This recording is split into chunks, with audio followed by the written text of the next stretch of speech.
भगवत सत्ता छोड़ करके और कोई द्वितीय कोई वस्तु पदार्थ का अस्तित्व है ही नहीं।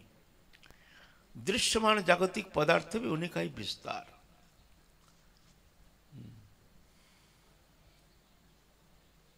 काल हम 2 आम खाए हैं। इस शब्द से आम के छिलका है, गुठली है, सब समय तो हम थोड़ी खाए हैं। छिलका गुठली परित्याग करके ही हम खाए हैं आम। लेकिन कहते समय क्या कहते, काल हम 4 आम खा लिया है, हैं? तो आम का अस्तित्व अगर लेना है तो छिलका गुठली लेना पड़ेगा, तब जाकर के एक तो आम होता है। अगर ओजन करोगे तो छिलका गुठली परित्याग करके उसका ओजन होता नहीं है। ऐसे ही भगवान को अगर तुम परिमाप करके लोगे, भगवान को समस्त सृष्ट पदार्थ दृश्यमान सब लेना पड़ेगा, तब जाके भगवत्ता। मत्तः परतरंग नान्यत् किंचिदस्ति धनंजय मयि सर्वविदं प्रकृतं श्रोत्रिमणिगणैव। मत्तः परतरंग नान्यत्, हमसे परे और कोई तत्व है नहीं। सब में ओतप्रोत रूप में मैं ही व्यक्त हूँ। यह सृष्ट दृश्यमान जो भी वस्तु देखते हैं सब उन्हीं का विस्तार। एक व्यक्त प्रकाश, एक अव्यक्त प्रकाश। हमारे चैतन्य चरितमृत में कहे, कृष्ण सूर्य सम माया घोर अंधकार, जहां कृष्ण तहां नहीं माया अधिकार। माने कृष्ण है सूर्य सम, सूर्य के जैसे प्रकाशमान, और माया महामाया ये घोर अंधकार। जहां कृष्ण तहां नहीं माया अधिकार। जहां कृष्ण है वहां माया की कोई अधिकार है नहीं। तो हमको एक जन प्रश्न किया, जो कृष्ण सूर्य सम माया घोर अंधकार, जहां कृष्ण तहां नहीं माया अधिकार, तो कृष्ण कहाँ नहीं है, वहां तो माया के अधिकार होनी चाहिए। आप बोलो कृष्ण कहाँ नहीं है, और बात भी सत्य है भाई। वो तो सर्वव्यापक, मया ततमिदं सर्वं जगत अव्यक्त मूर्ति ना, समस्त जगत चराचर व्याप्त मैं हूँ। मत्तः परतरंग नान्यत्, हमसे परे कोई तत्व ही है नहीं। अहं ही सर्वस्य प्रभव मत्त सर्वं प्रवर्तति इति मत्ता भजन्ते मां बुधा भाव समन्विता। हमारे द्वारा समस्त व्याप्त, सब चराचर जगत व्याप्त, सब विस्तार प्राप्त हुए हैं हमारे द्वारा। तो जो यहाँ कहे हैं, जो जहाँ कृष्ण तहाँ नहीं माया रति, कहाँ कृष्ण है नहीं, कृष्ण सर्वत्र है। मया ततम इदम सर्वं जगत अव्यक्त मूर्ति, इदम सर्वं जगत, ये दृश्यमान समस्त जगत पदार्थ व्याप्त मैं ही हूँ, मेरा ही अस्तित्व, मेरी सत्ता है। तो यहाँ कहते हैं जहाँ कृष्ण तहाँ नहीं माया अधिकार। यहाँ भगवान के 2 स्वरूप, एक है व्यक्त प्रकाश, एक है अव्यक्त प्रकाश। अव्यक्त जहाँ भगवान के जो सच्चिदानंद व्यक्त प्रकाश, वो प्रकाश दिखा नहीं जाता है, वो अव्यक्त प्रकाश। और व्यक्त प्रकाश दृश्यमान जगत चराचर, जो भी आँख खोल के जो भी वस्तु पदार्थ हम देखते हैं, ये सब व्यक्त प्रकाश। अव्यक्त प्रकाश भगवान का देखने में लगता है जैसे पेड़ लता पता जो भी दिखते हैं, नाम रूपात्मक सृष्टि, जो नाम है उसके रूप है, जिसका रूप है उसका नाम अवश्य है। नाम रूपात्मक जो जगत है, यह है भगवान का अव्यक्त प्रकार। व्यक्त नहीं, भगवान को देखने में आता नहीं है, हमको ये अनुभव नहीं होता है जी ये भगवान है, इसमें सब चराचर व्यक्त। जैसे जड़ पेड़ लता पता धरित्री जो भी स्थूल पदार्थ सब जैसे ऐसे एक श्रेष्ठ पदार्थ दिखते हैं हम। लेकिन ऐसा नहीं, भगवान इनके एक सच्चिदानंद जो प्रकाश, वो है भगवान का व्यक्त प्रकाश। वो प्रकाश जहाँ होता है वहाँ पर माया वहाँ रह नहीं सकती है। ये माया है अविद्ध माया। एक है भगवान के स्वरूप शक्ति, एक है जीव शक्ति, एक है माया शक्ति। भगवान के त्रिविध शक्ति है। भगवान एक है, पूरा भगवत्ता मिलाकर के एक ही है, शक्ति शक्तिमान अभिन्न है, अलग नहीं है। अगर भगवत्ता का परिमाण कहा जाए तो एक ही है, शक्ति शक्तिमान अलग नहीं है। जैसे एक चाना है, एक चाना का छिलका उतार दीजिए तो 2 दाना निकलेगा, है ना। लेकिन चाना जो है एक ही चाना है। ऐसे ही भगवान एक है, शक्ति शक्तिमान मिलित अवस्था में, जहाँ भगवान शक्ति के कोई प्रकाश नहीं, जहाँ शक्ति शक्तिमान साम्यावस्था में रहती है, साम्यावस्था, जहाँ कोई प्रकाश नहीं, शक्ति के कोई अभिव्यक्ति नहीं, निर्लिप्त और साम्यावस्था एकीभूत होकर के शक्तिमान के साथ निष्क्रिय होकर के समता प्राप्त होकर के रहते हैं। यह है भगवान का निर्विशेष प्रकाश। भगवान अनादि अनंत, ये भगवान का निर्विशेष प्रकाश। फिर जहाँ भगवान लीला करने के लिए अपने शक्ति अलग रूप धारण करके, शक्तिमान अलग रूप धारण करके जब लीला करते, यह है भगवान का सगुण सविशेष प्रकाश। एक निर्गुण निर्विशेष प्रकाश, एक सगुण सविशेष। बोलिए। हाँ, खूब। जब भगवान लीला करते हैं तो वो इंसान की परीक्षा क्यों लेते हैं? कौन परीक्षा? ईश्वर भगवान परीक्षा क्यों लेते हैं? भगवान परीक्षा क्यों लेते हैं? तो खेल है, नाटक है, नाटक में रूल्स होता है, एक खेल में रूल्स होता है। बॉल किया, कैसे उठ हो गया, LBW हो गया, रन आउट हो गया, बोल्ड आउट हो गया, क्यों होता है? खेल का नियम है। आप बोलेंगे भाई कैसे आउट क्यों होगा, हम खेल रहे हैं। अरे भाई ये खेल है, खेल में सब नियम है, नियम ऐसा आपको मानना पड़ेगा। आपको खेलना नहीं है तो जाकर के तो अलग है।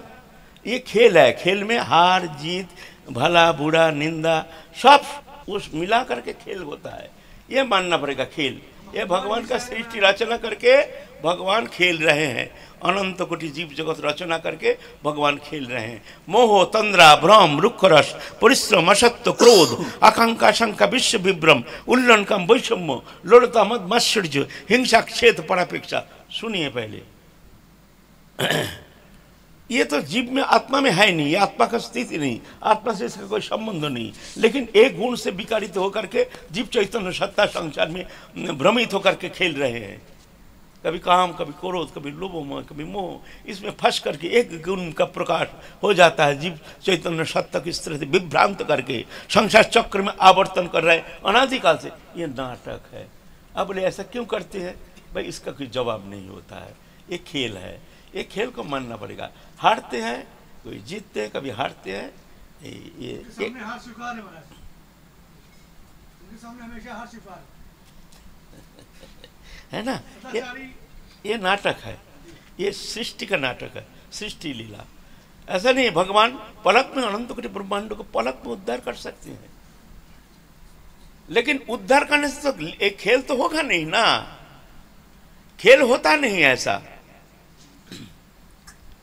वो खेल जिस दिन वो ठीक जीव चैतन्य सत्ता, ये जीव कोटि जो है ना, ये चेतन सत्ता क्या होता है, एक एक्सपीरियंस गैदर करता है। एक्सपीरियंस सब सृष्टि के सब विषय से हर प्रकार से एक्सपीरियंस, जन्म जन्म जन्म जन्म एक्सपीरियंस लेते लेते लेते लेते आत्मा का डेवलपमेंट होता है। आत्मा का होते होते होते होते जब एकदम प्यूरिफाइड हो जाता है तो अभी जाकर धीरे धीरे उसका मुक्ति का मार्ग खुल जाता है। ऐसा नहीं, कोई अभिज्ञता नहीं, एक्सपीरियंस नहीं, कुछ नहीं, और वो भगवान मुक्त कर तो खेल ही खत्म हो जाएगा।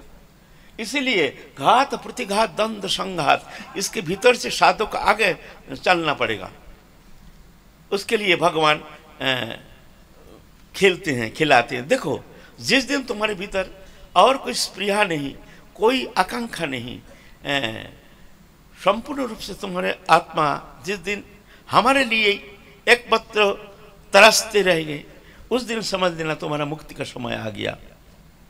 एक बार नारद एक कहानी बोलते हैं। एक बार नारद ऋषि कहते हैं, प्रभु आपके अनंत कोटि वैकुंठ धाम, जो ये जो सृष्ट जगत, ये सृष्ट जगत माया लोग जो है, ये बहुत ही छोटा सा एक प्रकाश, जहाँ भगवान गीता में कहते हैं अथवा बहु नहीं तेन किंग कहते न तब अर्जुन विष्टभ्यामिदं कृतस्न स्थित जगत। अर्जुन तुमको मैं मेरी विभूति क्या कहूँ, समस्त सृष्ट जगत चराचर जो भी दिख रहा हो ये मैं एक कण में धारण करके रखा हूँ, एकांश स्थित जगत। और वह त्रिपाद विभूति, यह एक पाद विभूति ये सृष्ट जगत, और वह त्रिपाद विभूति ये अनंत कोटि ब्रह्मांड, ऐसे अनंत कोटि और अनंत कोटि अगर घुस जाए तो वो नित्य धाम जो है वहाँ एक कण में पड़ा रहेगा, इतने विभु है उसका कोई अंतहीन। तो कहते हैं प्रभु जीव जगत इतना कष्ट पा रहा है, आप इस समस्त जीव को उद्धार करके आपके पास क्यों नहीं बुला लेते हैं? यहाँ अनंत वैकुंठ, अनंत आनंद धाम, तो भगवान तो खेलना है, तो खेलना है। कहते हैं देखो वो चाहते नहीं है, आना चाहते नहीं, मैं क्या करूं? मैं तो चाहता हूं सब जीव हमारे पास आ जाए, लेकिन वो चाहता नहीं है, मैं क्या करूं? तो बोलते हैं प्रभु ये कोई बात है, चाहता नहीं, इतना आनंद, अखंड आनंद सिंधु भूमानंद, आनंद का कोई ठिकाना नहीं। ये सृष्ट जगत में जो आनंद है ये तो आनंद है नहीं, ये तो स्वप्न जैसे आनंद का परछाइयां है। वास्तव में दृश्यमान जगत में वो आनंद होता नहीं है। आनंद आत्म संबंधी आनंद है, आत्मवृत्ति। आत्मा और आनंद अलग पदार्थ नहीं है, जो आत्मा है वही आनंद है, जो भगवान वो आनंद स्वरूप आनंद। हाँ, लेकिन उसके परछाइयाँ जीव जगत के ऊपर, दृश्यमान जगत के ऊपर तो परछाइयाँ देखने में आता है जैसे जीव जगत सब आनंदमय है, लेकिन आनंद है नहीं। अनित्यम सुखं लोकमिमं प्राप्य भजस्वमं। अर्जुन संसार अनित्य है, यहाँ सुख नहीं है, आनंद नहीं है। आनंद पाना चाहते हो तो मेरा भजन करो। लेकिन फिर भी जीव इतना क्षुद्र आनंद, कोई स्वप्नवत, स्वप्न में जैसे हमको आनंद मिलता है, स्वप्न में कोई वस्तु है नहीं, ना शरीर है ना संसार है, काल्पनिक शरीर, काल्पनिक संसार रचना करके स्वप्न दृष्ट व्यक्ति स्वप्न में शरीर रचना करते हैं, स्वप्न में संसार रचना करते हैं, काल्पनिक शरीर के द्वारा काल्पनिक संसार को भोगता है, भोग करके वो विकारित होता है। वो विकार शायित अवस्था में जो जीव सोया है वो विकारित हो रहा है। ना स्वप्न में शरीर है ना संसार है। दृश्यमान संसार भी ऐसे ही, ये विकार मात्र, यह आरोप प्रत्यारोप मात्र, वास्तव सत्यता है नहीं, आनंद यहाँ है नहीं। यह आनंद जैसे स्वप्न में हमको आनंद मिलता है ऐसा ही है। स्वप्न में आनंद मिलता है ना। आनंद का विकार होता है, शरीर के ऊपर उसका आरोप होता है, होता नहीं, आप नहीं कैसे कहेंगे? कहाँ से होता है? वहाँ वस्तु ही नहीं, आनंद कहाँ से मिला आपको जहाँ वस्तु ही है नहीं? ना आरोप प्रत्यारोप, स्वप्न में आरोप प्रत्यारोप, उसको सत्य आरोप करके जीव चैतन्य सत्ता शायित अवस्था में, स्वप्न अवस्था में भोक्ता भोक्ता बन करके विकारित हो रहा है, आनंद मिल रहा है। और विकार शरीर के ऊपर उसका प्रत्यारोप हो रहा है। यह खेल है। इस सृष्ट जगत भी ऐसे ही है। तो नारद ऋषि कहते हैं प्रभु, उनके मन में संदेह हो गया, ऐसा थोड़ी होता है, भगवान इतना दिव्य आनंदमय है और जीव जगत चाहते नहीं। चलो अच्छा ठीक है प्रभु। भगवान कहते हैं नारद ऋषि आप एक काम करना, अगर कोई ऐसे व्यक्ति है जो कहते हैं जो नाम पूर्ण रूप में हमको समस्त आनंद प्राप्त कर लिया, हम जाएंगे, तो उनको ले आ सकते हो। तो नारद ऋषि ध्यान करके देखें, दिल्ली में एक सेठ और अब खड़गपति वृद्धावस्था, उस समय भी उनके 3 भार्या, तरुणी भार्या उस समय भी विद्यमान है। पूर्व पक्ष के अनेक नाती पोता पोती बहुत है, उस समय भी तरुणी भार्या विद्यमान है।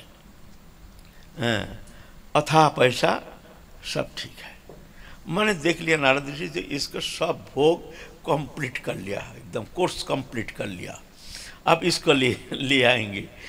जा करके नारद ऋषि जा करके राधे श्याम करके, राधे श्याम साधु वेश धारण करके गए हैं।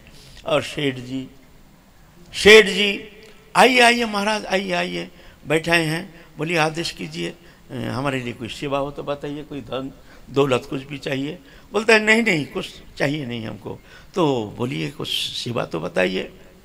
बोलते हैं महाराज मैं नारद ऋषि हूँ, मैं वैकुंठ से आया हूँ। ओ हो एकदम रोना शुरू कर दे। हो हमारा भाग्य खुल गया, अब हमारे द्वार पर ऐसे ऐसे ऐसे खूब रोना पीटना शुरू कर दिया। हमको कृपा कीजिए, हमको दया कीजिए, हमको इस संसार से मुक्त करा लीजिए। बोलते तो मुक्त कराने के लिए ही हम आए हैं आपको। बोलते हमारा साधन भजन कुछ नहीं, हमने कोई तप तपस कोई जरूरत नहीं, आपको हम इसी अवस्था में यहाँ से ले जाएंगे वैकुंठ लोक। आप जाएंगे हमारे साथ बिना साधना तप तपस्या, आपको हम यहाँ से ले जाएंगे वैकुंठ लोक। आप हाँ बोल दीजिए। आप रोना पीटना बंद हो गया, मुंह फूल गया। बोलते महाराज ये ऐसी बात है ना, हम इतना कष्ट करके धन संग्रह किए हैं और ये नालायक हमारा सब पोता पोती है ना, हम जाने से ये सब नष्ट कर देगा, इसीलिए हम जाएंगे, अवश्य जाएंगे। महाराज आप कुछ दिन बाद आइए, हम इनको समझा बुझा के सब ठीक करके फिर निश्चिंत होकर हम चलेंगे, आप कुछ दिन बाद आइए। नारद ऋषि दिखते हैं तो भाई ये तो अभी भी फंसा हुआ है, अच्छा चलो। नारद ऋषि चले गए। साल भर पीछे नारद ऋषि आए हैं, नारायण नारायण करते करते। उनके बड़े बेटा वो भी वृद्ध अवस्था। आइए आइए महाराज, आइए आइए, कहाँ से आए? बैठिए बैठिए। बैठने के लिए आसन प्रदान किए हैं, बैठे हैं। बोलिए आदेश कीजिए, हमारे लायक कुछ सेवा हो तो बताइए। नहीं वो जो वृद्ध जो सेठ जी थे वो कहाँ? बोले हमारे पिताजी वो तो स्वर्गवास हो गए उनके। और ये स्वर्गवास हो गया, क्या गति हुई देखो तो ध्यान लगा के देखते हैं, वो कुत्ता बन के वो बारी वो घर पहारा दे रहे हैं रात को। घब घब घब घब। जब सेठ जी आए हैं, जब नारद ऋषि घब घब घब घब घब करके एकदम खुद छलांग मारना शुरू कर दिया। हाँ बोले कुत्ता बड़ा डिस्टर्ब करता है। बोलता है हाँ ये कुत्ता लाए हैं, कहीं चोर डकैत तो बहुत ही है ना रात बिरात में, तो इसलिए कुत्ता को लाए हैं। और देखते हैं ध्यान लगा को सेठ जी कुत्ता बन के आया है, उसका आसक्ति के कारण वो घर में पहारा देने के लिए कुत्ता बन के आया है। बोले कुत्ता को पास थोड़ा ले चलिए। अरे खा जाएगा, कोई चिंता नहीं, चलो। ले आए हैं और सेठ जी आकर के कुत्ते को माथे चुप चुप चुप चुप चुप चुप चुप चुप, शांत हो गया। नारद ऋषि उनका मस्तक में हाथ दिया, उनका पूर्व जन्म का स्मृति आ गया। कान के पास कहते थे तुम सेठ, बन गए कुत्ता। हाँ तो कह रहे हैं जो प्रभु बहुत कष्ट है, लेकिन क्या करो, बहुत जाओगे हमारे साथ, अभी ले चलो, अभी ले चलेंगे इसी अवस्था में। प्रभु और थोड़ा सा डट जाइए, ये हमारे नालायक पोता पोती जो है ना, ये एकदम नालायक गंवार है, हमारा धन संपत्ति जो भी रखा है ना सब नष्ट कर देगा, चोट डकैता करके लूटपाट करके ले जाएगा। थोड़ा दिन पीछे आइए, बस हम पहरा दे रहे हैं, फिर हम जाएंगे। नारायण नारायण करके चल दिए। फिर कुछ दिन पीछे आए हैं नारद ऋषि, नारायण नारायण करते करते वही सेठ जी आए हैं। आइए आइए महाराज। ओ आपने तो वही गया साल आप आए थे ना? अच्छा महाराज धन्यवाद। बोलिए कोई क्या सेवा? बहुत कृपा है आपकी, जो ऐसे कृपा करने के लिए आ जाते हैं। हाँ ठीक है। अच्छा अच्छा वो कुत्ता कहाँ हो जो घुप घुप कर रहा था? अरे बोलते बोलिए मत, एक दिन चोर आया, कुछ खाने का साथ जहर दे दिया, वो जहर फेंक दिया तो कुत्ता जहर खा के रोटी खा के मर गया। फिर चोर तो पकड़ा गया, कुछ हो गया, लेकिन कुत्ता को मार दिया। अरे क्या हुआ, गति क्या हुआ? आँख मूंद के देखते हैं, उनका तिजोरी रखा है ना जहाँ सब हीरा मोती सब रखे हैं ना, वहाँ पर सर्प बन के जन्म लिया है लक्ष्य करने के लिए। तो नारद ऋषि कहते हैं देखिए मैं जानता हूँ आपके घर में कोई गुप्त कोठरी है ना, उस कोठरी के वहाँ एक सर्प है, उसको तो देखना जरूरी है। बोलते ऐसा हो सकता है, वहाँ तो सर्प कैसे जाएगा? बोलते ना है वहाँ, चलिए। तो गुप्त कक्ष इधर उधर घूम करके नीचे अंडरग्राउंड में कहीं जा करके जाते ही फुस करके एकदम अरे बाबा काल साहब काल नागिनी एकदम बिल्कुल। नारद जी तो शक्ति संचार करके मस्तक के ऊपर हस्त स्थापना करके उनका पूर्व जन्म की स्मृति आ गया। कहते देखो थे तुम सेठ, बन गए कुत्ता, अभी बन गए हो सर्प, देखो कितना कष्ट, जाओगे हमारे साथ, तुमको ले चलेंगे इसी अवस्था में। बोले और थोड़ा दिन, और थोड़ा दिन, ये तिजोरी जो है ना, ये हमने बड़ा कष्ट करके हमने ये संग्रह किया है, ये सब नष्ट भ्रष्ट कर देगा, थोड़ा इसको संभालने का लायक हो जाएगा, फिर हम निश्चिंत तो वैकुंठ चलेंगे। अब थोड़ा दिन पीछे आइए। फिर थोड़ा दिन पीछे आए नारद ऋषि, आकर के ध्यान लगाए, देखें क्या हो गया। बोलता है देखें वो विष्ठा की कीड़ा बन के जन्म लिया है। नाती पोता पोती जो विष्ठा त्याग करता है उसका आनंद लेता है। ये है जगत जीव पर। यहाँ ऐसा होता नहीं है, यहाँ कोई तृप्त तो कभी हो ही नहीं सकता है। एक महत् पुरुष की कृपा बिना यहाँ उसके भीतर ये संसार के प्रति औदासीन्य आना कदापि संभव नहीं है ना। तो ये खेल है, ये नाटक है। भवाप वर्ग भ्रमतांग यदा भवित जनश्च तरच्युत सत्समागम सत्संगम जड़ी तदैव सद्गतौ परावर्षितो जायते रति। ऐसे जब भ्रमण करते करते संसार चक्र, ऐसे महत्पुरुष के सान्निध्य प्राप्त होने का उसको मौका मिलता है, तो महत्पुरुष की कृपा से वो फिर उसको कृपा शक्ति उनके भीतर संचारित हो जाता है। फिर धीरे धीरे धीरे धीरे उसके भीतर चेतन सत्ता जागृत हो जाता है। धीरे धीरे संसार चक्र से मुक्त होने का मार्ग मिल जाता है। उस मार्ग अनुसरण करके धीरे धीरे मुक्त हो जाता है। ये खेल है, ये नाटक है, सबके लिए, आपके लिए नहीं। ये पुरुष शिष्ट जगत चराचर व्यक्त सबके लिए ऐसा होता है। बोलिए। लाडली जी सरकार का यहाँ क्या रोल है? लाडली जी सरकार का यहाँ क्या रोल है? लाडली सरकार, भगवान अनंत है, भगवान अनंत है, नाम अनंत, रूप अनंत, लीला अनंत, सब पूर्ण पूर्णतम। आप जिसका मन जहाँ लागे, ये उपासना अनंत उपासना पद्धति, ये माधुर्य उपासना वृंदावनी उपासना पद्धति, जहाँ भगवान भगवत्ता भूल करके भक्त के साथ एक प्रियता, परम प्रियता, एक तदात्मता, एक आत्मीयता, एक परम मित्रता, जो कि जिसका कोई वर्णन होता नहीं है, सबसे प्रियतम, सबसे निकटतम, एक अखंड, एक सच्चिदानंद भगवान जो भक्त के साथ इस तरह से निसंकोच व्यवहार करते हैं। भगवान भूल जाते हैं मैं भगवान हूँ, भक्त भी भगवान को मानने के लिए तैयार नहीं जो ये भगवान है। एक प्रेमास्पद उनके साथ एक बर्ताव, ये जो वृंदावनी उपासना, यहाँ ये वृंदावनी उपासना के प्राण केंद्र है हमारे राधा रानी किशोरी जी। और ये समझने के लिए शब्द के यहाँ प्रवेश नहीं, गुरु आश्रय करके, उनके चरण आश्रय करके, गुरुदेव जैसे आदेश करते हैं तदनुसार चलिए, तो आपको पता चल जाएगा। ये प्रश्न के द्वारा इसका निरसन होना नहीं, हो नहीं सकता है। जो राधा रानी किशोरी जी का क्या भूमिका है, बड़ा लंबा चौड़ा प्रश्न, शब्दों का यहाँ प्रवेश नहीं। ये उपासना करने के लिए राधे राधे, राधा रानी के हृदय में धारण करके राधे राधे राधे राधे रटते रहो। फिर राधा रानी की कृपा करेंगे।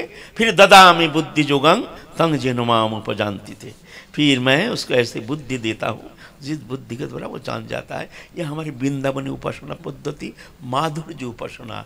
माधुर्य माने सबसे प्रेमास्पद, सबसे प्रियतम, सबसे निकटतम भगवान के साथ हमारे एक प्रेमपूर्ण, एक अखंड, एक निसंकोच, एक प्रेमास्पद व्यवहार, हमारे परम आत्मीय भगवान, भगवान नहीं, हमारे परम प्रियतमो, परम आत्मीय, यहाँ इसका कोई वर्णन होता नहीं। भगवान एक परम प्रेमास्पद हमारे मित्र बन के हमारे साथ लीला करते खेलते हैं। ये हमारे वृंदावनी उपासना पद्धति। और उस पद्धति के ठाकुरानी है हमारे राधा रानी देवी, कृष्णमयी राधिका परदेवता, सर्वलक्ष्मीमयी, सर्वकांति, सन्मोहिनी परा। और एक शब्द में आप बोलो इनका भूमिका क्या राधा रानी की, ये कोई प्रश्न है? तो महाप्रभु ये हमारे माधुर्य उपासना पद्धति जगत को इस तरह से दिशा दिखाने के लिए, और वो प्रेमास्पद वस्तु चरम परम सीमा माधुर्य उपासना, रसो माधुर्य सीमा के परम पराकाष्ठा जो मंजरी भाव उपासना पद्धति, वो पद्धति महाप्रभु ने प्रदान किए हैं। तो हमारे आलोच्य विषय चल रहा है आज महाप्रभु के सहधर्मिणी विष्णुप्रिय ठाकुरानी के जीवन चरित्र संबंध में। ये भी लीला है, भगवान लीला करते हैं। भगवान जब आते हैं, नरो लीलावत कैवल्यम, साधारण मनुष्य चित लीला करते हैं, कोई पता नहीं चलता है जो ये साक्षात पूर्ण ब्रह्म सनातन, जिसको प्रभु कृपा करके उसको शक्ति प्रदान करते हैं, वही जा करके वो लीला और भगवान को जान सकते हैं, आस्वादन कर सकते हैं। नहीं तो बुद्धिमत्ता के द्वारा, शास्त्र ज्ञान के द्वारा, विद्वत्ता के द्वारा, साधन चेष्टा के द्वारा, तप तपस्या के द्वारा कदापि वहां अनुप्रवेश करना संभव नहीं है। ये कृपा साध्य है। लौलंच मूल्य एवं ही केवलम, उस परम तत्व वस्तु वो प्रेम प्राप्ति का एकमात्र यहाँ क्या है साधन? लोलता माने लालसा। यहाँ साधना का यहाँ अनुप्रवेश ही नहीं होता, तप तपस्या का वहां अनुप्रवेश ही नहीं। व्याकुलता, उत्कंठा, उत्कंठा, व्याकुलता, पलक जैसे, और उनके बिना, राधा रानी के बिना अब शरीर धारण करना मुश्किल हो गया। हा प्राणेश्वरी, हा राधा रानी कब तक मिलोगे हे? और एक एक दिन, एक एक पल, क्षण जैसे हमारे लिए बहुत कठिन। हमारे वहाँ राधा रानी के सान्निध्य प्राप्ति के लिए हमारे जगत जैसे अंधकार दिखता है। ये लालसा यहाँ हमको पहुँचता है, तब जाके तुमको वो राधा रानी के किंचित जो रस माधुर्य जो आस्वादन कर सकते हो। वो प्रेम अवस्था में कैसे स्थिति होती है उसका हमारे वर्णन किए हैं। प्रेम अवस्था श्रद्धा, साधु संग, भजन क्रिया, अनर्थ निवृत्ति, निष्ठा, रुचि, आसक्ति, भाव, प्रेम। प्रेम अवस्था बोलते हैं आहार प्रहार जैसे। आहार करना जैसे, प्रहार करना जैसे कष्ट होता है। क्यों? हम लोग आहार जो करते हैं, शरीर जब भूख लगता है, शरीर का प्रयोजन है खाद्य वस्तु संग्रह करना, तब जाकर हमको क्षुधा लगती है ना। वो प्रहार जैसे लगता है। जागरण दशा एक महासंताप जैसे। जागरण दशा एक संताप के एक समुद्र है। निद्रा जीवन विध्वंसी मृत्यु जैसे। कभी पलक सो गया तो ऐसे होता है जैसे हम मर गए, जो अभी तक हम निद्रित हो रहे हैं, हमको भगवत प्राप्ति हुई नहीं, हमारे राधा रानी के दर्शन हुई नहीं, अभी भी हम सो रहे हैं, निर्लज्ज हैं हम, धिक्कार है हमको, हम अभी भी निद्रा में अभिभूत होकर के दिन व्यतीत कर रहे हैं। हाय हाय, ऐसी स्थिति। निद्रा जीवन विध्वंसी मृत्यु तुल्य। संसार जल शून्य कूप जैसे। संसार को, ये सृष्ट संसार को कैसे लगते हैं? जैसे जल शून्य कूप। जैसे पिपासार्थ व्यक्ति जब एक कुएं के पास गए हैं पानी पीने के लिए, लेकिन कुआं में पानी है ही नहीं, तो उसका वो कुआं का कोई प्रयोजन नहीं है, क्यों? जल ही है नहीं। तो संसार भी उसके लिए जल शून्य कूप जैसे। माने यहाँ ऐसे दृश्यमान कोई भी वस्तु पदार्थ है नहीं, उनका चित्त को किंचित समय के लिए उनका शांति प्रदान करने का कोई प्रकार वस्तु यहाँ है नहीं। जगत में ऐसा श्रेष्ठ पदार्थ, माइक पदार्थ है नहीं, जिनके उनके चित्त को, संताप को शांत करने के लिए थोड़ा सा भी ऐसा कोई वस्तु है यहाँ। जल शून्य कूप जैसे। जागरण दशा अनुताप सागर जैसे। सज्जन की तो प्रशंसा विष वृष्टि जैसे। जब कोई सज्जन प्रशंसा करते हैं, जो आप तो प्रेम परिचय में आ गए हैं, आपका तो कहना ही क्या है, आप तो धन्य है, तो उनको ऐसा लगता है जो हमारे ऊपर विष जहर का वर्षा हो रही है। ऐसे तीव्र व्याकुलता, विरह, उत्कंठा स्थिति, तब जाके ठाकुर जी जुगल किशोर उनको साक्षात दर्शन देते हैं। हम कहाँ पड़े हैं, वहाँ हमको जाना है ना। किशोर जी की क्या भूमिका है ये शब्द बहुत गहरा शब्द पहले उनके हैं। हम उन्हीं के साधन में, वही साधन में लगे हैं। कब कृष्ण जी की कृपा होगी, वह है हमारे साधना का प्राण केंद्र। तो विष्णुप्रिया माता महाप्रभु तो प्रथम विवाह रचना किए हैं अल्प उम्र में, सर्पदंश हो करके। उनके प्रथमा स्त्री लक्ष्मी प्रिया ठाकुरानी नित्य धाम चले गए। द्वितीय बार दार परिग्रह किए हैं सनातन मिश्र के। अनिंद सुंदर दिव्या एक ऐसे अद्भुत महिषी एक देवी, सर्वगुणशालिनी, समस्त सद्गुण संपन्ना, समस्त दिव्य गुण से अलंकृता, ऐसे दिव्य एक देवी जो पूर्व लीला में कौन है? रुक्मिणी। रुक्मिणी उनसे विवाह रचना किए हैं। वो बहुत धनाढ्य हैं, पंडित हैं, सनातन मिश्र रास पंडित हैं। महाप्रभु के तो पैसा कौड़ी है ही नहीं, गरीब ब्राह्मण है। दो चार चेला चेटी की है, थोड़ा सा अध्यापना करते हैं, उसमें क्या संसार गुजारा होता है। उतना बड़े पैसा वाला घर के लड़की को संप्रदान करेंगे, पैसा चाहिए, पैसा है ही नहीं। बुद्धिमंत खान बड़े पैसा वाला थे उस समय नवद्वीप में। वो बहुत प्रभावित थे महाप्रभु के ऊपर। महाप्रभु का के कहे हैं, पंडित जी तुम चिंता मत करो पंडित, जितना खर्चा चाहिए हम खर्चा करेंगे, और ऐसे खर्चा करेंगे निमाई पंडित के शादी में जो बड़े बड़े करोड़पति भी ताकते रह जाएंगे, हम इतना पैसा खर्च करेंगे। तो समय पर तो अधिवास कार्य जो संपन्न किए हैं, अधिवास में इतना पैसा खर्च किए हैं, बोलते मैं रास्ते में जो फेंका गया मिठाई फीठाई रसगुल्ला गुलाब जामुन दिया है, 2 चाहिए तो 4 दे दिया, 10 दे दिया, 2 गिर गया है, इस इतना फेंका गया। बोलते उसमें 3-4 विवाह हो सकता है, इतने पैसा खर्च किए हैं।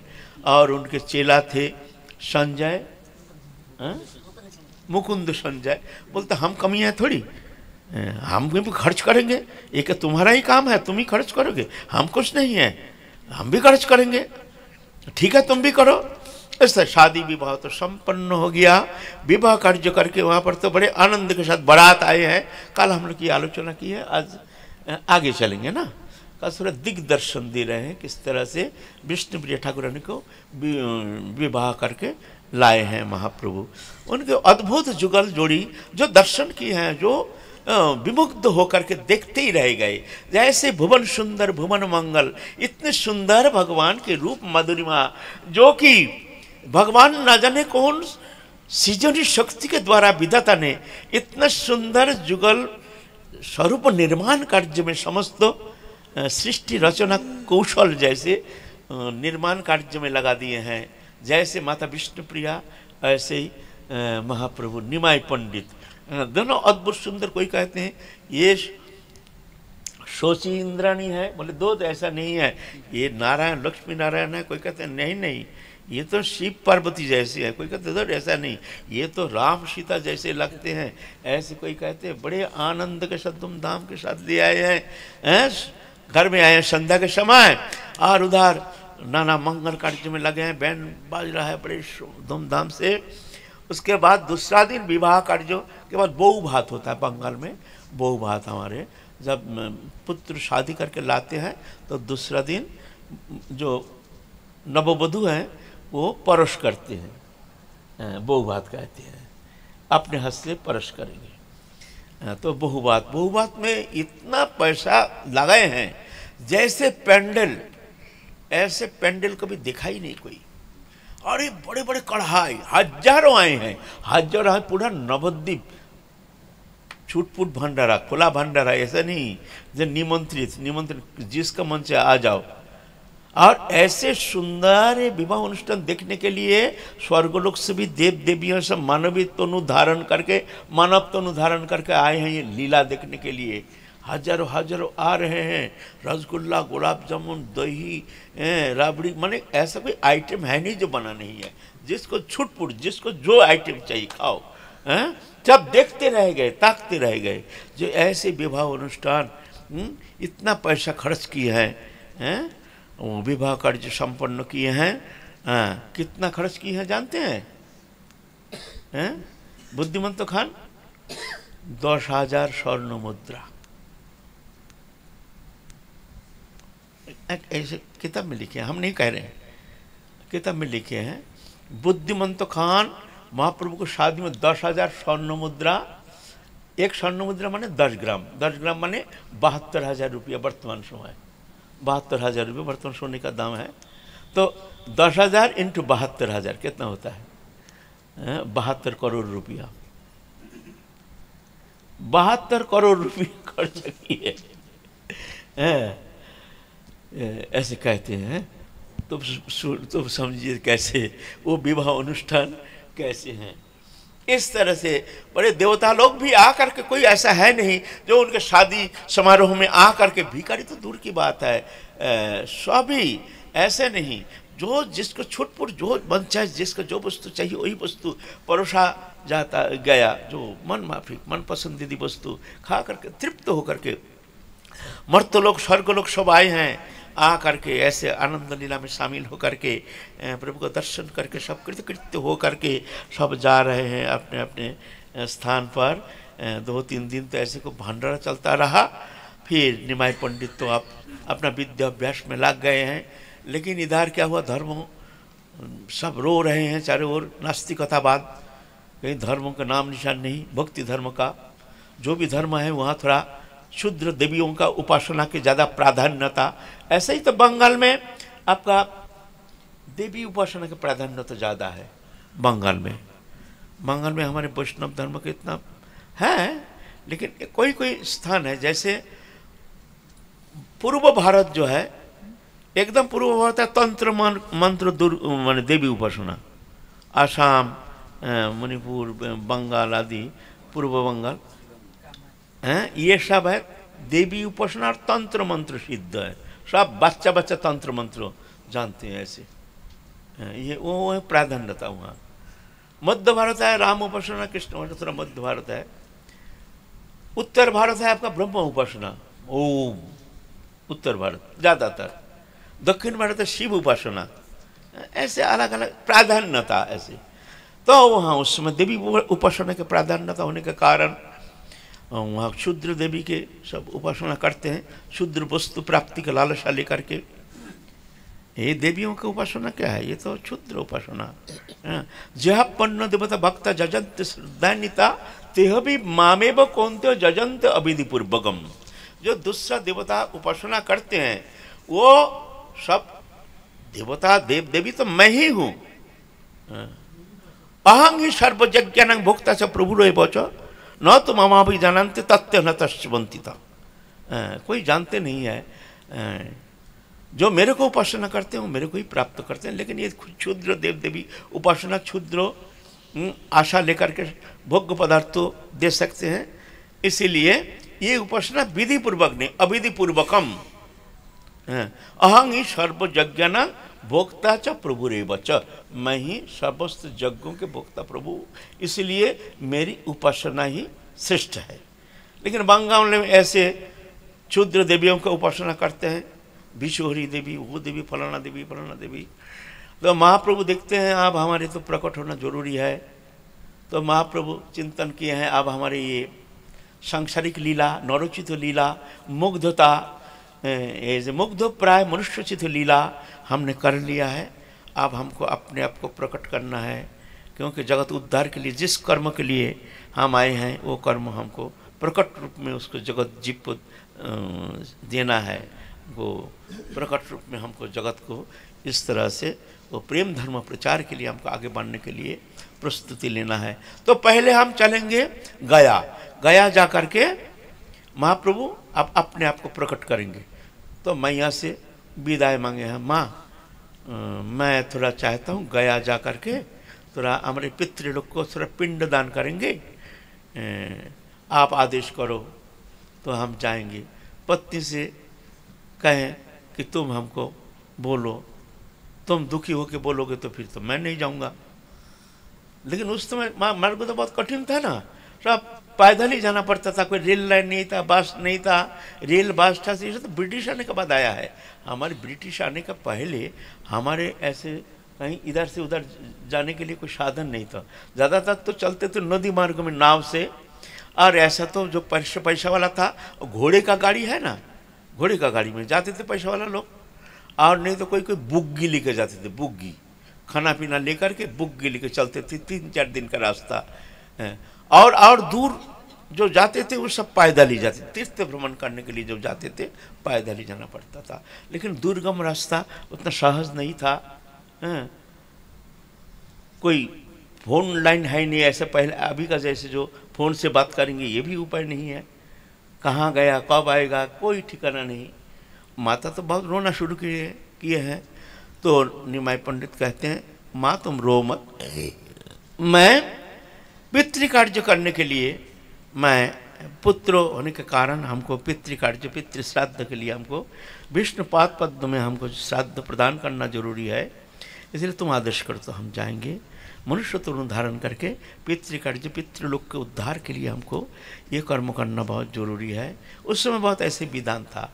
अभी तो धीरे धीरे हमारे सनातन संस्कृति का जो क्रियाकर्म आदि है लुप्त तो होते जा रहा है धीरे धीरे। अब विधि विधान को सह नहीं, और ना जाने आगे क्या रूपरेखा लेके आएंगे हमारे सामने। तो माँ तो आदेश किए जा बेटा, लेकिन माता विष्णुप्रिया बहुत रोदन किए। महाप्रभु बड़े समझाए जो तुम रोदन मत करो, मैं आ जाऊंगा अल्प समय में ही। फिर जाके ठीक है तुम्हारी जैसे इच्छा हमारी इच्छा, हम तुमको बाधा नहीं देंगे लेकिन जल्दी आ जाना। ऐसा करके महाप्रभु चल दिए कुछ अपने पत्र मित्र को लेकर के गया के और गया जा करके विष्णुपाद पद्म में पिंडदान किए हैं, पूजा किए हैं। पूजा करने के बाद ही उनके भीतर भावांतर आ गया, बस प्रेम प्रकाश होना शुरू हो गया। उसके बाद वहाँ मिले ईश्वरपुरी से, ईश्वरपुरी जो माधवेंद्रपुरी के पुरीपाद के शिष्य, उनसे दीक्षा ग्रहण किए। दीक्षा ग्रहण करने के बाद ही उनके भीतर वो प्रेम का पूर्ण प्रकाश, अश्रुकंप पुलक शेद वैवर्णो सर्वभंग स्तंभ मूर्छा प्रलय आदि अष्ट सात्विक विकार से विकारित हो रहे हैं। वो पहले जो घमंडी निमाई पंडित और नहीं है, ऐसे ही उदासीन होकर के हा कृष्ण करके ऐसे व्याकुलित होकर के रोदन करते हैं। उनके रोदन सुन करके जैसे पशु पक्षी भी जैसे रोदन करते हैं, ऐसे इतने व्याकुलित होकर के रोदन करते हैं। कहाँ तो हे प्राणनाथ, हे प्राण गोविंद, हे कृष्ण। फिर चेला लोग जो गए हैं साध उनको बहला फुसला करके बड़े शांति से, जो तुम अभी वृंदावन मत जाओ, चलो मैया रो रहे हैं, मैया को वचन दे के आए हो, तुम लौट के आओगे, तुम मिथ्या साबित हो जाएगा, तुम अभी वृंदावन मत जाओ निमाई पंडित, चलो मैया रोदन कर रहे हैं, तुम्हारे स्त्री माँ भी विष्णुप्रिया माता भी रोदन कर रहे हैं, तुम अभी मत जाओ, चलो। तो ऐसा बहला फुसला करके ले आए हैं घर ले आए हैं। लेकिन वो निमाई पंडित नहीं है जो हंसी खुशी ऐसे आनंद की लहर, बड़ा मजा किया थे महाप्रभु। महाप्रभु बड़ा पहले जीवन में जब प्रेम प्रकाश नहीं हुई उसके पहले महाप्रभु बहुत मजा किया था। सबसे बड़ा हंसी खुशी मजाक, रास्ते में चलते चलते सबको हंसाते हंसाते चलते थे, ऐसे चुटकुला बोलते थे, ऐसा मजा किया शब्द करते, बड़े सब समय हंसी खुशी। हंसी के जितना खुशी जैसे विश्व ब्रह्मांड में समस्त आनंद की समस्त भंडार लेके आए हैं आनंद स्वरूप महाप्रभु, आनंद कंद महाप्रभु जैसे आनंद स्वरूप है, ऐसे प्रकाश लेके आए हैं।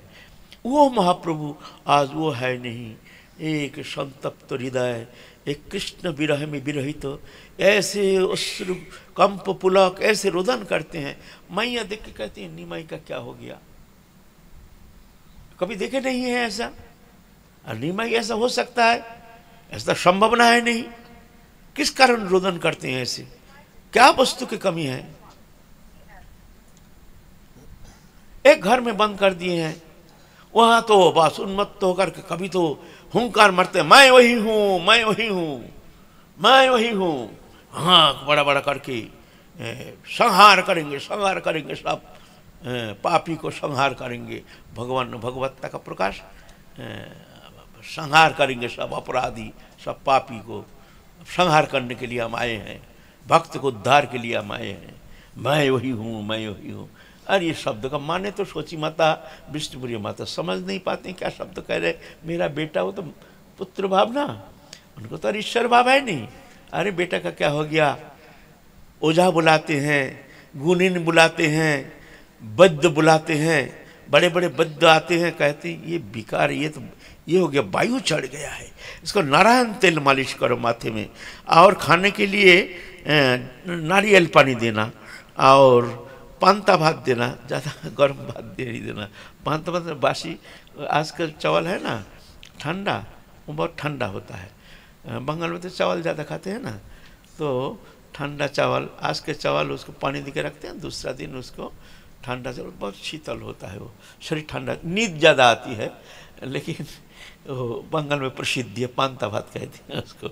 ऐसे देना, नारियल देना, नारियल पानी देना, कुछ होता ही नहीं, यही भाव।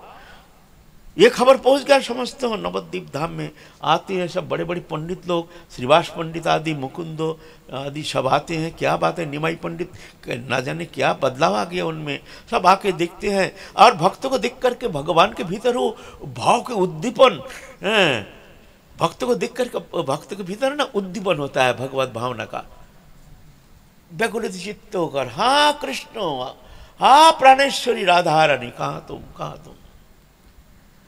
ये देख करके तो सब बोलते ये तो अद्भुत भाव है, ये तो मनुष्य में ये भाव होता नहीं है। निमाई पंडित को ये भाव कैसे हो गया। एक दिन श्रीवास पंडित आए, और वो तो परम प्रवीण, परम विद्वान, जानते हैं, तत्वदृष्टा है। सोची माता बुलाए हैं, देखिए हमारे निमाई पंडित का क्या हो गया, आप तो प्राचीन है, थोड़ा देखिए क्या बीमारी हो गया, कोई वैद्य भी वो जान नहीं पा रहा। गुणिन बुलाए हैं, गुणिन कहते हैं तो उपल्लक चक्कर है, वो भी कुछ टुटका मुटका कुछ नहीं होता है टुटका मुटका में, आप थोड़ा देखिए हमारे निमाई का क्या हो गया। विष्णुप्रिया माता को आगे देते हैं, तो विष्णु माता को देख करके अगर कहीं शांत हो जाए, विष्णुप्रिया माता जाते हैं, और उस समय मैं वही हूँ, देख करके माता तो डर के मारे भाग के आती है, आँख मोटा मोटा करके मैं वही हूँ, मैं वही हूँ। विष्णुप्रिया माता भी वहाँ जा नहीं पाती है। श्रीवास पंडित गए हैं, जा करके देख रहे हैं, रो रहे हैं महाप्रभु भक्त को देख करके। क्या पंडित तुम क्या कहते हो, क्या ये विकार है, क्या यह विकार है, तुम बोलो सही बताओ। तो श्रीवास पंडित जान गए हैं ये तो दिव्य भाव है, ये मनुष्य में ये भाव होना बहुत असंभव बात है, मनुष्य में दिव्य भाव। तो कहते तुम बताओ ना, ये मेरा वायु है, वायु रोग। तो श्रीवास पंडित कहते हैं तुम्हारा जो वायु वो हमें चाहिए, हमारे बांग्ला में शब्द है, तुम्हारा जो वायु है ना वो मैं मांगता हूँ, ऐसे वायु हमारा हो जाए। ऐसे वायु हमारा कब होगा बताओ निमाई पंडित, तुम्हारे तो ये वायु हो गया, लेकिन मैं तो इतना वृद्ध हो गया, अभी तो वायु का एक कण भी हमारे अंदर देखने में आता नहीं है, ऐसे वायु हमको कब मिलेगा बोल करके श्रीवास पंडित तो झरझर रो रहे हैं। धन्य हो श्री निमाई पंडित, तुम धन्य हो, तुम्हारे भीतर ऐसे प्रेम प्रकाश, जुगल किशोर का ऐसे दिव्य प्रकाश तुम्हारे अंदर देखने में आ रहा है, धन्य अति धन्य हो तुम। ऐसे वायु अगर हमको किंचित मात्र हो जाए तो हमारे जीवन धन्य हो जाएगा। तो महाप्रभु कहते हैं श्रीवास पंडित तुमने हमको बचा लिया, अगर तुम भी कहते जो ये वायु है तो अभी हम गंगा में कूद करके अब शरीर को समाप्त कर देता। जी हमको कोई पहचान ही नहीं पाया, सब कहते हैं वायु, अरे मैं मर रहा हूं जिसके लिए, मैं मर रहा हूं जिसके लिए, हमारे प्राण प्रियतम हमारे कृष्ण के लिए मैं मर रहा हूं, अरे इसको वायु कहते हैं। बताओ तुम ही बताओ हम किसके लिए जिएंगे। तो श्रीवास पंडित जाकर के विष्णुप्रिया माता को और सोची माता को समझाए जब वायु फायु नहीं है, ये तो दिव्य प्रकाश है, बड़े सौभाग्य से ऐसे होता है, ऐसे साधारण मनुष्य में ऐसे होना संभव नहीं, चिंता मत करो ठीक हो जाएगा। ऐसे कह करके श्रीवास पंडित चले गए। तो हम लोग आज तो रात तो हो गया ना, हम लोग फिर काल चलेंगे, आगे चलेंगे। देखिए विष्णु प्रिय माता क्या करते हैं, महाप्रभु क्या लीला करते हैं, ये तो दिव्य लीला है। जय जय श्री राधे निताई गौर हरि बोलिए सद्गुरुदेव भगवान की जय। बेंचेस